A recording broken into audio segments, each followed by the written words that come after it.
Hey, what's up, everybody? True Boxing here. Thank you for coming back to Get Hit with the Truth. So today we are doing the Espinoza versus Ramirez 2 breakdown and prediction video, as Rafael Espinoza, the reigning undefeated WBO featherweight champion of the world, takes on former champion Robeisy Ramirez in a rematch from their December 2023 bout, and that was a Fight of the Year candidate in which they traded knockdowns, and Espinoza pulled off the big upset 12-round majority decision to take the WBO featherweight title.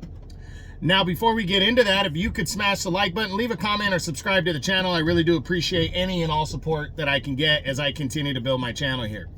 So this rematch is going to be taking place on ESPN on December 7th. It's going to be a double main event, as Emmanuel Navarrete rematches Oscar Valdez as well that night. So this is a big card, and this is a big rematch. This was a great fight last year. Now, if you haven't seen my breakdown videos before, pretty simple. I break down the fight, what it means, what's at stake. Then we get into each fighter individually. In a championship fight like this, we will start with the champion and then move on to the challenger, asking the same questions, what they've done coming into the fight, what they need to do, all that kind of stuff. Then at the end of the video, I give my, I ask one final question, and then I give my prediction on the fight. So this fight right here, what does it mean and what's at stake? There's a lot here. Really, the winner of this fight is on a serious course in the featherweight division, or at 130, because I know Espinoza has talked about moving up to 130. He's a tall guy. He's 6'1", where Ramirez is 5'6". And I remember the first fight, you know, I picked Ramirez to win, but there was a lot of people that were, and Ramirez included, that were completely overlooking,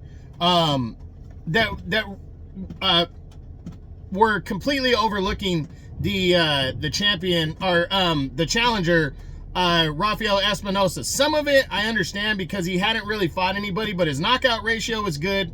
Very big, tall guy that throws a ton of punches, and that was being completely overlooked. And I think Ramirez overlooked Espinoza, and he just couldn't handle the pressure. But there were some key things in that fight that were to notice. You know, it was a great back and forth battle. First half of the fight probably went more to Ramirez, especially since he knocked Espinoza down and almost knocked him out. But Espinoza weathered the storm, got up, fought hard, and almost stopped Ramirez at the end of the fight. It went to the scorecards. He got a majority decision. So this fight, a lot's at stake. The winner could be on a collision course with Nick Ball or Angelo Leo to unify belts, or at least will be the top guy at 126, or lobbying for that top spot. And again, unification bouts could be at stake. If it's if Espinoza wins and decides he wants to move up in weight, he'll have an undefeated record, and there will be options there, considering Top Rank has all the top guys at 130 as well, the better fighters. So there is a lot. There's a lot here that, you know, that a lot riding on this fight. It's a big fight. Now, so let's get into the reigning undefeated champion, Rafael Espinoza. What has he done coming into this fight? We look back to his last three that date back to July of last year. He scored a second-round knockout victory over a nobody opponent.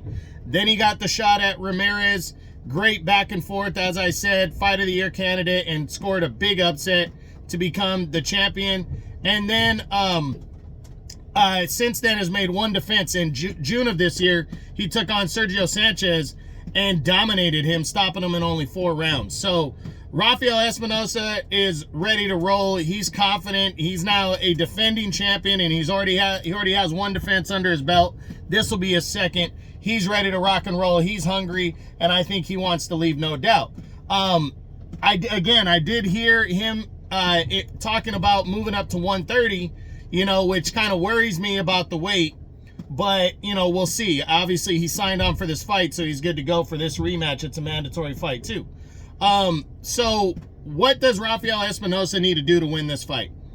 He needs to use his height and reach, in my opinion, and not just to overwhelm. I know that's his style, but I think he needs to employ more of a boxing attack, a boxer-puncher attack, as opposed to just a puncher, just an attacker. Because I think Ramirez is going to be ready and calculated in this fight, and that could lead to bad things for a big guy coming forward and leaving himself exposed and wide open. And maybe that's the way he just fights, but it could be detrimental to him if he does that. So I think he needs to be smarter about this fight, attack in bunches and not just all at once in a swarm, and use the height and reach. I mean, why not? Why would you not use the 6-inch height and 6-inch reach advantage that you have when you're the much bigger guy? It worked last year because he was able to overwhelm a fighter that was overlooking him in Ramirez. This time, I don't think Ramirez is going to be overlooking him. So use the angles, use the height and reach to secure a victory here and stay undefeated. Can Rafael Espinoza win this fight by knockout? I think he can. I think overwhelming him or catching him with a well-timed shot in those bunches, I think he can knock out Robeisy Ramirez. Can he win a decision? Well, he already won a decision. So yes, I believe he can beat Ramirez by a decision. What is more likely if he pulls out the victory and retains the title? Is it a knockout or is it a decision? I think it's about 50-50. I think this fight could end by knockout very easily, and I think it could go the scorecards because it already did. So I'm going to say it's 50-50. I think he can win this fight by knockout or decision. Now, what does a win mean for Rafael Espinoza here? Well, it keeps his star on the rise. It really does. It sets up bigger fights, whether it be featherweight, super featherweight, or both. It keeps him undefeated. And when you have that O, that means maybe we haven't seen the best of you, and you want to keep rolling and stay hungry. That is an attraction right there that cannot be substituted. And that O is huge. So if he can stay undefeated, stay the world champion, leave no doubt he's the better man over a former two-time Olympic gold medalist in Robeisy Ramirez, this is big for Rafael Espinoza. So a win means a lot. Now, and a win would top, in my opinion, even in a more convincing win, but just a win in general, I think would top the first fight because he came in such an underdog. There's a lot of people that might think like I do that Ramirez was overlooking him, and that's the biggest reason why Espinoza won. He can leave all those doubters to bed with the rematchers, so this would be the biggest victory of his career, in my opinion. Now, what does a loss mean for Espinoza? It would just depend on how he loses. I don't think a loss really hurts him all that much, to be honest. He came in the underdog the first time. Robeisy Ramirez is a supreme operator in there. He is a very good fighter and very talented. And if he were to beat Espinoza, I don't think anybody would be surprised. Espinoza can stay at 126. If it's another close fight, maybe lobby for a rubber match or move up to 130 where he's a big guy, so he'd be able to gain the weight easy and be effective there, and he's with top rank. So I don't think a loss really hurts Espinoza here all that much. A bad loss, maybe hurts him a little bit, but I don't think anybody's going to say he's not at least a decent fighter, because he definitely is. So I think a win would be big for him in this. I mean, a loss wouldn't hurt him as bad, even though the first loss always hurts. So now let's move over to the challenger, the former WBO champion, Robeisy Ramirez, former two-time Olympic gold medalist, and break him down. So coming into this fight, we look back at the last three. They date back to July of last year where he defended the WBO title for the first time and stopped a Japanese fighter named Shimizu. That was on the Fulton Inoue undercard. And he dominated him with a 5th round TKO. And then lost the title 4 months later in December of last year to Rafael Espinoza in that fight of the year war that they had. Scored an impressive knockdown in that fight, but couldn't stop the attack of Espinoza and lost a majority decision. He bounced back also at the end of June on the Teofimo Lopez undercard. I forget the guy's name that he fought, but he scored an impressive 7th round TKO. And shook that loss off. And now he's highly focused. He's the mandatory challenger in the WBO. He's a former champ. He's highly focused. He's already avenged his first defeat. And now he wants to avenge his second one here in this fight. I think he's very hungry and ready to roll. I think he was overlooking Espinoza the first time, and I don't think he's going to make that mistake the second time. So I think he's definitely ready. What does he need to do to win this fight? He needs to obviously negate the height and reach, but he needs to do that in a smart way. He needs to move.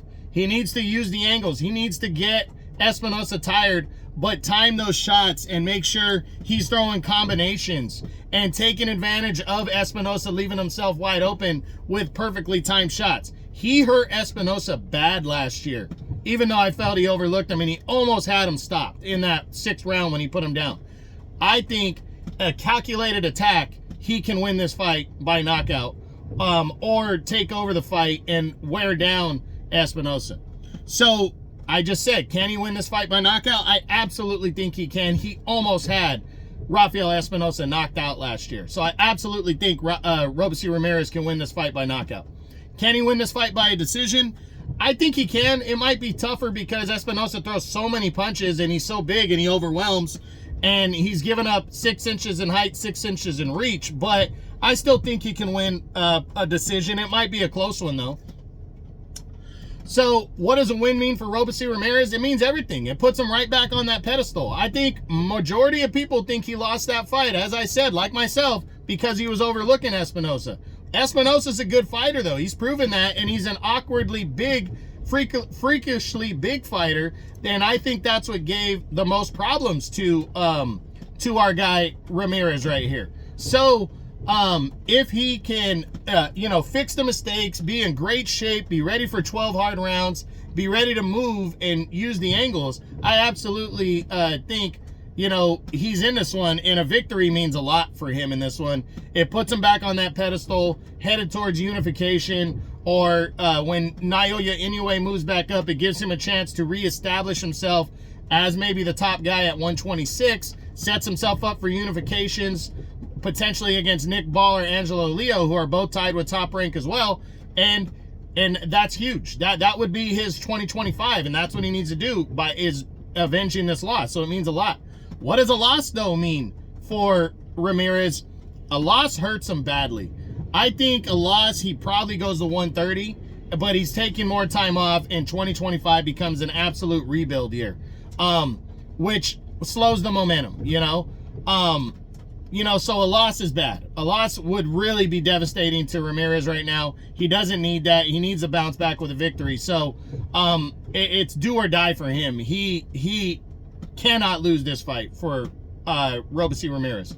So now the final question. Is it better for boxing if Rafael Espinoza wins this fight or if Robeisy Ramirez wins? And that's a wash right there. To me, it's 50-50 on both sides. You have a supremely talented fighter and Robeisy Ramirez, exciting to watch. We still don't know if we've seen the best of him, even though he suffered a couple losses early in his career. He's a supremely great technical fighter, and he packs a punch as well. So that's good. That's great for boxing. But Rafael Espinoza, with how freakishly big he is, tall, how many punches he throws, he's undefeated, Mexican fighter, that's all check, check, check for a boxing fan. So I think either way, it's good for boxing. Whoever wins this fight, I think it's good for boxing either way. So that's a wash. That's a 50-50 for me. And now finally, what's my prediction on this super rematch between Rafael Espinoza and Robeisy Ramirez for the WBO Featherweight Championship of the World? I got to be honest, I am picking Robeisy Ramirez to avenge his loss in this fight. I do believe that he was overlooking Rafael Espinoza a lot. Now, if he did not ever knock Espinoza down and hurt him badly, where he almost knocked Espinoza out in the 6th round, I'm probably going Espinoza in this fight. But he did. And that tells me that his talent, his supreme talent, if he's ready and focused on the guy in front of him, and that's a mission, I believe he is going to pinpoint and be in great shape. I think he's ready for this fight. He's not overlooking. He's had 6 months to prepare. Really, he's had a year to prepare. He's supremely confident. He already got a victory to shake off that loss. I think he's hungry. I think he's pissed off. And I think he's coming for blood. I think Robeisy Ramirez is going to stop Rafael Espinoza in the middle round somewhere between rounds 6 and 9 and regain the WBO Featherweight Championship of the World. But I do believe Rafael Espinoza could very easily win this fight. I think it's a 50-50 fight. I think he can overwhelm Ramirez. Again, I think he could avoid getting hurt badly like he did in the first fight by using his height and reach. So it's gonna be whoever makes the bigger adjustment in the rematch. That's who's gonna win this fight. I think it's gonna be Rafael. I think it's gonna be Robeisy Ramirez, just because I think he's the better fighter overall. But I absolutely think Rafael Espinoza can win this fight, and I can't wait to see this rematch. I'm more excited for this fight than I am the Navarrete Valdez fight. I think this is going to be great, and I can't wait to see it. So, this has been the Espinoza versus Ramirez breakdown and prediction video. I hope you enjoyed it. If you did, smash the like button, leave a comment, or subscribe to the channel. I appreciate any and all support. This is True Boxing, and you've been hit with the truth.